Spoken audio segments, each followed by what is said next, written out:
Hello, everyone, and welcome to Kahl's Calls.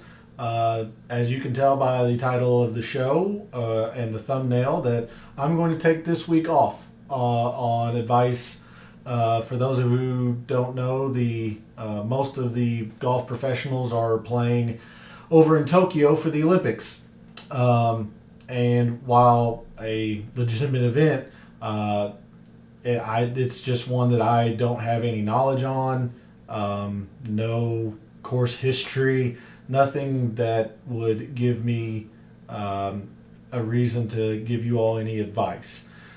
Quite frankly, anything that I would say is going to be disingenuous. It would be pure speculation, and I don't want to do that to you all. Whenever I give you my advice, my opinion, I like there to be some reason or meaning behind it, data, and so on and so forth. And I just wouldn't have that this week, and that's just the simple truth to it. So I'm going to take the week off. It's going to be a very big week next week, as there are two golf events, the WGC St. Jude and the Barracuda Championship, which I will cover both next week. More like the Open Championship and Barbasol week, where the alternate field event, the Barracuda, will be covered completely on Tuesday, and then the WGC will be covered on Monday and Wednesday for the outright betting, the data dive, and the DFS tactics with initial research on Sunday. And apologies for not bringing this show up last night, normally on a Sunday, but just a busy day yesterday, and when I came home from the baseball game, I crashed, plain and simple. So for those of you that are going to play this week, certainly, and I'll shift focus here, and as my camera gets tuned in there, or focused in there, I mean, Fantasy National has statistics for you. There is no real course breakdown. The only past course conditions are from the Olympics in 2016. That obviously doesn't apply to this course. And even DraftKings has their contests going for the Olympics. Again, just any advice that I would give would be speculation. It would be, I wouldn't be comfortable giving my opinion and advocating that someone, spend real money on my advice when I don't feel comfortable in the advice that I'm giving.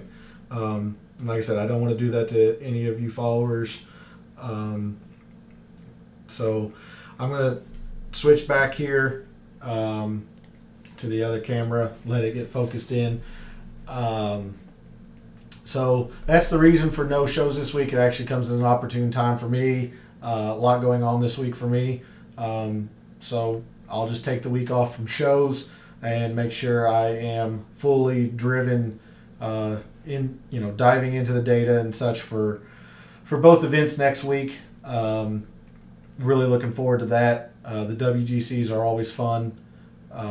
Big field, obviously. And then, as you know from the alternate field event, from the Barbasol, I hit that winner, and looking to repeat that process again for the Barracuda. So that should be fun. Also going to save some money this week by not playing. So pros and cons, certainly. The last thing I want to bring up, I realized that I forgot to show my betting card at the end of the show on Wednesday last week. And I think I'm going to start putting my official betting card out on my social media, which I will start putting the links to social media from Twitter and Instagram. I'm sure there's one other, Twitch maybe. Yeah. In the description of the videos, guys. If you want to follow on social media, that's where I'm going to put my betting cards from now on. So reach out to me if you want some advice this week. Again, I'll gladly give it, but take it with a grain of salt. Obviously, as I've said throughout the show, I just don't feel comfortable giving advice on this week. But I'll give you what knowledge that I can, especially for those who don't have fantasynational.com. And by all means, go and check other content creators.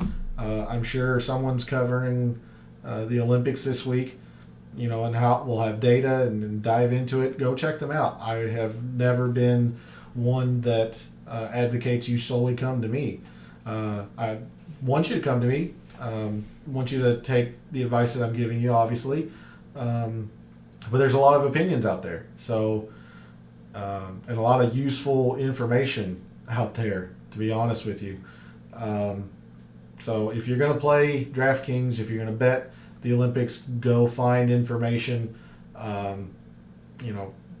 Use information wisely, spend wisely. Don't take my advice and just run with it. So with that, I think the final thing, just for transparency, I'm going to bring up my my betting card from this past week and transition over to that. And there was the betting card for the 3M.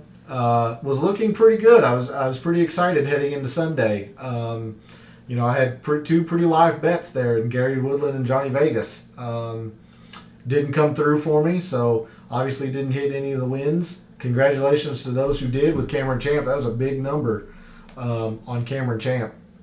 I believe at the start of the tournament he was 150 to 1. I did hit a top 20, just one. Again, Joseph Bramlett was up there. I hit the Roger Sloan top 20, and then Adam Schenk was up there and then kind of fell off. So it was not a very good week for me in outright betting wise. I was pretty successful in DFS, so I hope you all shared in that success. And again, good luck this week on the Olympics.